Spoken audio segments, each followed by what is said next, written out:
माननीय लालू प्रसाद यादव जी के निर्देशन में और हर समय बेरोजगारों के लिए चिंतित युवा आदर्श तेजस्वी प्रसाद यादव जी के।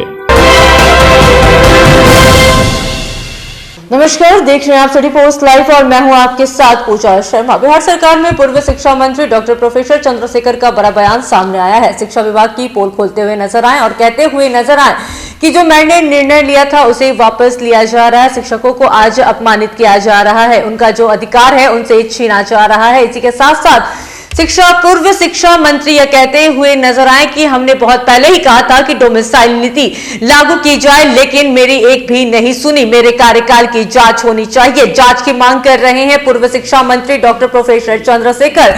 इस दौरान क्या कुछ कहते हुए नजर आ रहे हैं, छोड़े जाते हैं आपको उनके बातों के साथ। सर, आज जल संसाधन का बहस हो रहा था, लेकिन उसमें आपने शिक्षा विभाग को लेकर कुछ महत्वपूर्ण बातें उठाई। आपने श्वेत पत्र की भी मांग की, कई तरह की बातें बोली। नहीं, वो सीधी बात है कि महामहिम राज्यपाल महोदय के अभिभाषण प्रस्ताव पर सरकार का पक्ष रहते हुए सरकार के माननीय मुख्यमंत्री जी और सरकार के रसूख वाले मंत्री माननीय विजय चौधरी जी ने व्यक्तिगत तौर पर शिक्षा मंत्री को टारगेट करके कुछ बातें कही। ये बात सही है कि जल संसाधन विभाग का, सिंचाई विभाग का आज अनुदान मांग था,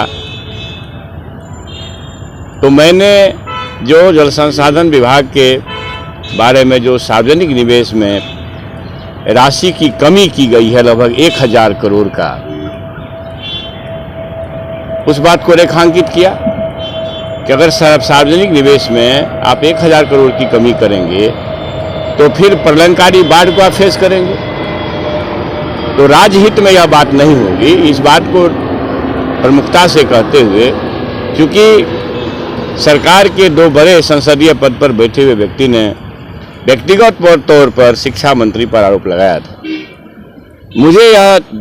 मेरे लिए यह अविश्वसनीय था कि संसदीय परंपरा में इतने सर्वोच्च पद पर बैठे हुए व्यक्ति किस तरह से गलत बयानी कर सकते हैं।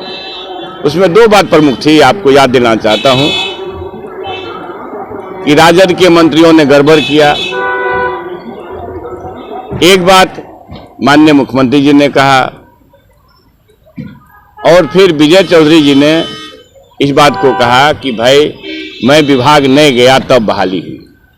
बहाली एक दिन में होती है क्या?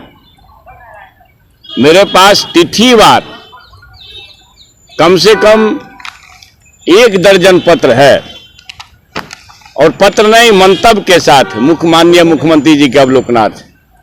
ये 12-13 अवलोकन के लिए मैं पहुंचा कि बीपीएससी कैसे हो, नियोजित शिक्षकों के लिए कैसे राहत का रास्ता निकले, नियोजित शिक्षक बंधु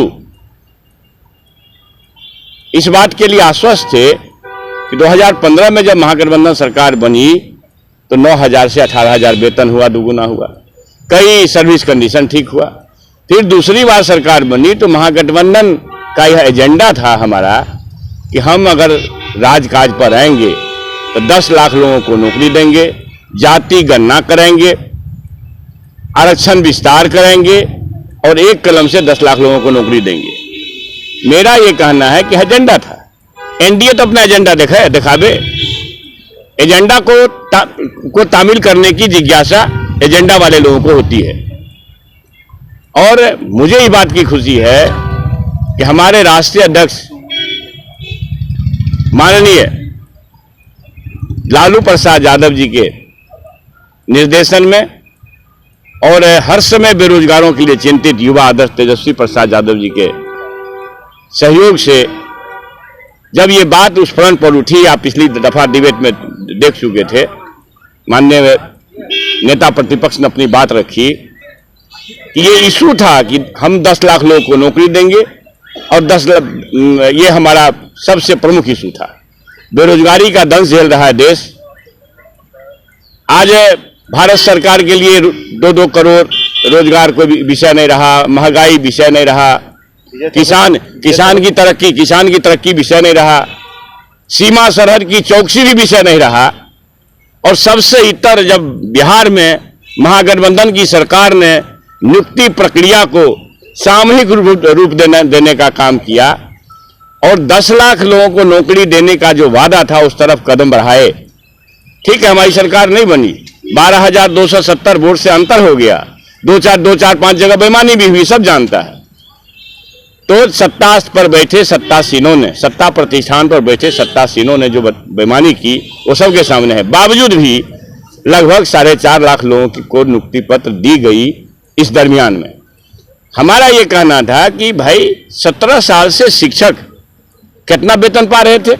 4,000, 8,000, 9,000, एक जगह 48,000। तो भाई आप शिक्षक बहाल कर रहे थे कि डेली वेजेज मजदूर बहाल कर रहे थे?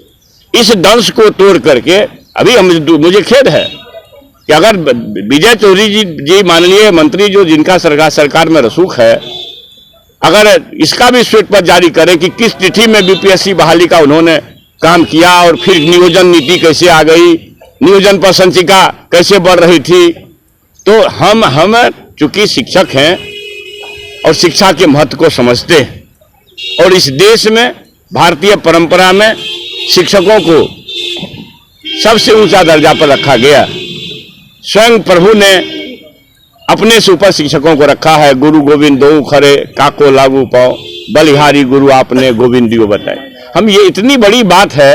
और यहाँ और सबसे खुशी की बात कि बिहार ज्ञान की भूमि कही जाती है, अहिंसा की भूमि, ज्ञान की भूमि, गणित की भूमि, गणतंत्र की भूमि, पता नहीं, मैंने भारतवर्ष को अगर मस्तक ऊंचा करने के सारे अभी बिहार के रास्ते से गुजरते हैं। विजय चौधरी ने कहा है गठबंधन टूटने